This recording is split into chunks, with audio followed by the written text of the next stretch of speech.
एक बार प्रेम से बोलिए वृंदावन बिहारी लाल की जय।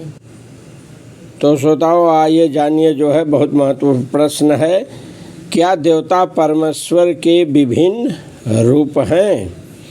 तो श्रोताओं, इस जगत के देवताओं के विषय में भ्रांत धारणा है और विद्वता का दंभ करने वाले अल्पज्ञ मनुष्य इन देवताओं को परमेश्वर के विभिन्न रूप मान बैठे हैं।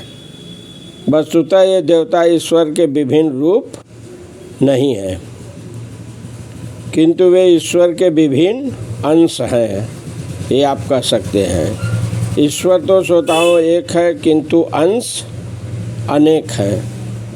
वेदों का कथन है, नित्यो नित्यानाम, मतलब ईश्वर एक है।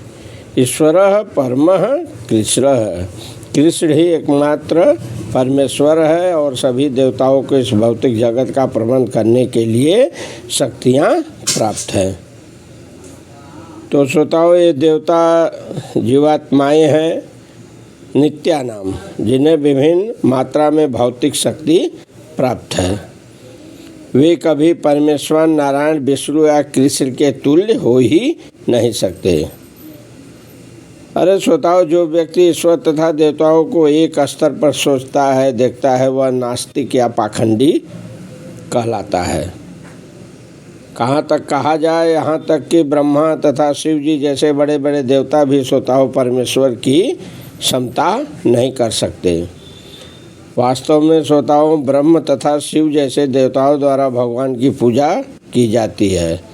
शिव विदित तुतम में ऐसा है, तो भी आश्चर्य की बात नहीं करना चाहिए। लेकिन आश्चर्य की बात यह है कि अनेक मूर्ख लोग मनुष्यों के नेताओं की पूजा उन्हें अवतार मानकर करते हैं। इन्हें देवता पद इस संसार के शक्तिशाली मनुष्य या देवता के लिए आया है, लेकिन नारायण विष्णु या कृष्ण जैसे भगवान इस संसार के नहीं है। श्रोताओं, ये लोग क्या हैं? भौतिक सृष्टि से परे हैं। निर्विशवादियों के अग्रणी श्रीपाद शंकराचार्य जी श्रोताओं यहाँ तक जो है मानते हैं कि नारायण या कृष्ण भौतिक सृष्टि से परे हैं। तो फिर बताइए, जो है मूर्ख लोग हत ज्ञान वाले देवताओं की पूजा करते हैं। क्यों करते हैं? क्योंकि वे तत्काल फल चाहते हैं, उन्हें फल चाहिए, फल मिलता भी है, किंतु ये नहीं समझ पाते कि ये फल क्या है, क्षणिक है, अल्पज्ञ मनुष्य के लिए है। बुद्धिमान व्यक्ति कृष्ण भावनामृत में स्थित रहता है। उन्हें किसी तत्काल क्षणिक लाभ के लिए किसी तुच्छ देवता की पूजा करने की आवश्यकता होती है क्या? नहीं होती। इस संसार के देवता तथा उनके पूजक इस संसार के संहार के साथ ही विनिष्ट हो जाते हैं, जो पूजते हैं देवताओं को। ऐसी धारणा है। अरे श्रोताओं, देवताओं के वरदान भी भौतिक तथा क्षणिक होते हैं, नाशवान है। यह भौतिक संसार तथा इसके निवासी, जिनमें देवता तथा उनके पूजक भी सम्मिलित हैं, विराट सागर में बुलबुले के समाने हैं। लेकिन श्रोताओं, इस संसार की दशा क्या है? मानव समाज क्षणिक वस्तु तथा जैसे संपत्ति, परिवार, भोग की सामग्री के पीछे पागल रहता है। पूजा करते हैं लोग, क्यों? क्या मांगते हैं? जाके उनसे पूछिए। खूब पूजा हो रही है, खूब प्रचलन चल रहा है। तो ऐसे क्षणिक वस्तुओं को प्राप्त करने के लिए लोग देवताओं की या मानव समाज के शक्तिशाली किसी व्यक्ति की पूजा करते रहते हैं। यदि कोई व्यक्ति किसी राजनीतिक या नेता की पूजा करके सरकार में मंत्री पद प्राप्त कर लेता है, तो वो क्या सोचता है? वो यही सोचता है कि उसने महान वरदान प्राप्त कर लिया।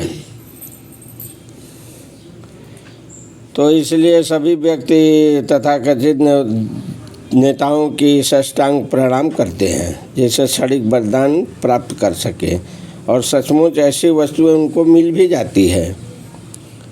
लेकिन ऐसे मूर्ख व्यक्ति श्रोताओं इस संसार के कष्टों के अस्थायी निवारण के लिए कृष्ण भाव में अभिरुचि नहीं दिखाते। वे किसमें दिखाते हैं? इंद्रिय भोग के पीछे दीवाने रहते हैं। थोड़े से इंद्रिय सुख के लिए वे शक्ति प्रदत्त जीवों की पूजा करते हैं, जिनको क्या कहते हैं? देवता कहते हैं। तो ये श्लोक श्रोताओं इंगित करता है कि बिल्लो लोग किस भावना में रुचि लेते हैं। अधिकांश लोग तो भौतिक भोग में ही रुचि लेते हैं, इसीलिए तो जो है किसी न किसी शक्तिशाली व्यक्ति की पूजा करते रहते हैं। तो श्रोताओं कहने का मतलब यह है कि परमेश्वर अलग हैं, देवता ये जो है अंश हैं परमेश्वर के, ये रूप नहीं है। कहने का ये मतलब है, विभिन्न रूप ये हो ही नहीं सकते। तो एक बार बोलिए प्रेम से जो है परमेश्वर भगवान श्री कृष्ण की जय।